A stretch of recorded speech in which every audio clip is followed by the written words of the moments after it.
Welcome to our Investment Update webinar. In this webinar, Tim Farrelly, our Asset Allocation Consultant, will discuss what's happening in investment markets and how that could impact on your portfolio.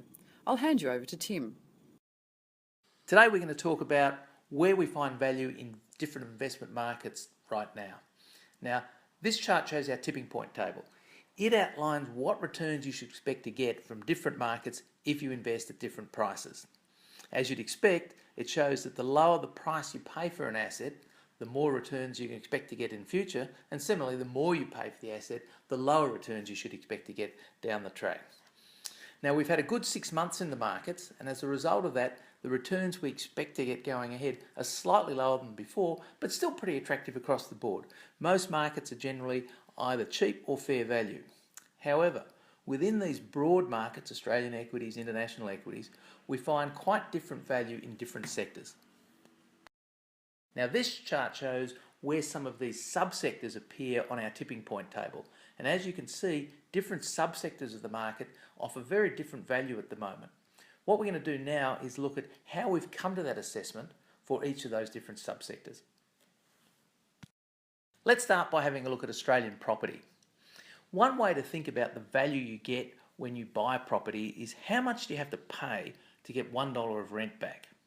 Now, if you're looking at commercial property, offices, shopping centres and so on, if you buy into a portfolio of commercial properties at the moment, you'd have to pay about $16.70 to get $1 of rent. In other words, that gives you a yield of 6%. Not too bad. Now, if we buy listed property, that is property trusts that are listed on the share market, which have had a very good performance over the last year, you have to pay quite a bit more, $22.20 to earn $1 of rents. Moving to residential property, it gets a lot worse. To buy a residential unit, you need to pay about $34.50 to receive $1 of rent.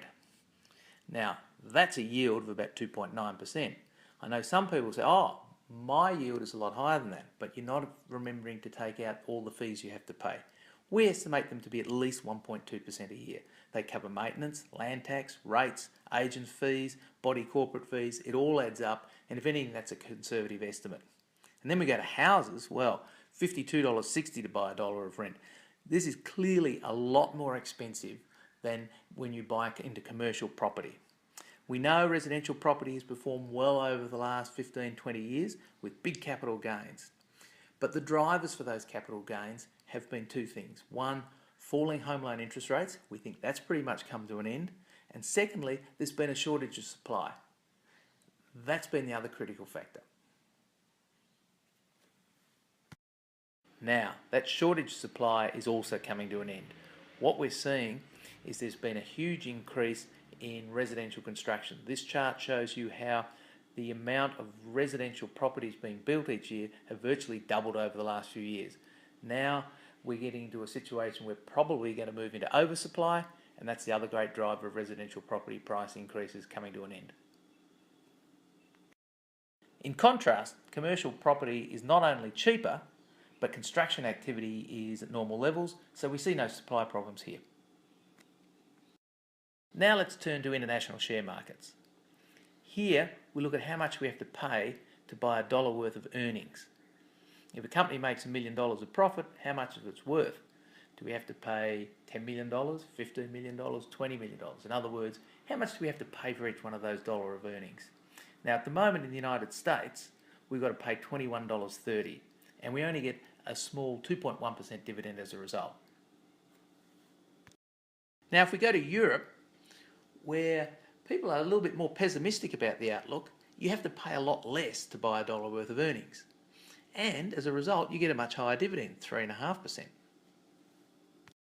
Now, when we go to Japan and the rest of Asia, we pay even less. And then when you look at the bottom line there, we see the world obviously is an average, it's somewhere in the middle, and this really clearly shows you how in some regions of the world there's much better value on offer than in others. We see a similar thing in the Australian market, where the banks in particular appear to be very good value and are paying a huge 8.5% dividend yield, and that includes the imputation credits. Now, small companies, that is, companies that are listed on the stock exchange but not in the top 100 largest companies, They also have pretty good value, where we're paying just $14.10 for $1 of earnings, and they've got a pretty good dividend yield as well, although not quite as good as the banks. Much less attractive are the resources stocks, where we have to pay $37.10 to get $1 of earnings. Now, those earnings are depressed and will rebound, but we don't think they'll rebound nearly enough to make these attractive. And look at the dividend yield, just 2.4%. So we much prefer the banks and the small companies. But a word of caution, notwithstanding how attractive the banks appear, please don't overdo it. Diversification is still very important. Even in fixed interest markets, we get some segments of the market giving you better returns than others. This chart shows the relative returns on bank term deposits and government bonds. Now, when the blue line is below the zero, it means government bonds are giving you a better return than term deposits. And when the line's above, as it has been for the last 7 years, then your term deposits are giving you a better deal than government bonds. Now, both of them are government guaranteed, so both of them are the equal amount of risk, so the term deposits are clearly more attractive. And they're getting even better value. Over the last year, your term deposits have been paying about 0.5% better than government bonds, and now it's about 1.5%. Now, I know many people complain about 3% term deposit rates and say they're not very attractive, but I think we should put that in perspective. That rate is still well above inflation, and it's not bad for a risk-free investment. And finally, if you think our term deposit rates are low, let's have a look and see what term deposit investors are getting in America right now. If you lock up your money for less than 2 years, you get a princely sum of 0.1% per annum.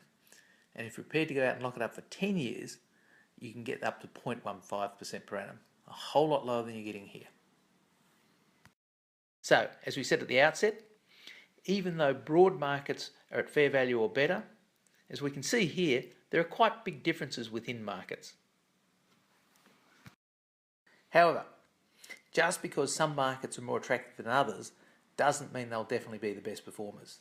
There really are few certainties in life. The tipping point tables we've seen show you the likely direction of markets, but surprises do happen, and quite often. That's why we believe in diversification, staying invested in a number of fairly priced markets rather than just the most attractive. So it really is a question of how much you should be investing in the different markets, not a question of whether you should be in those markets. See your advisor and get some advice on exactly what you should be doing with your portfolio right now.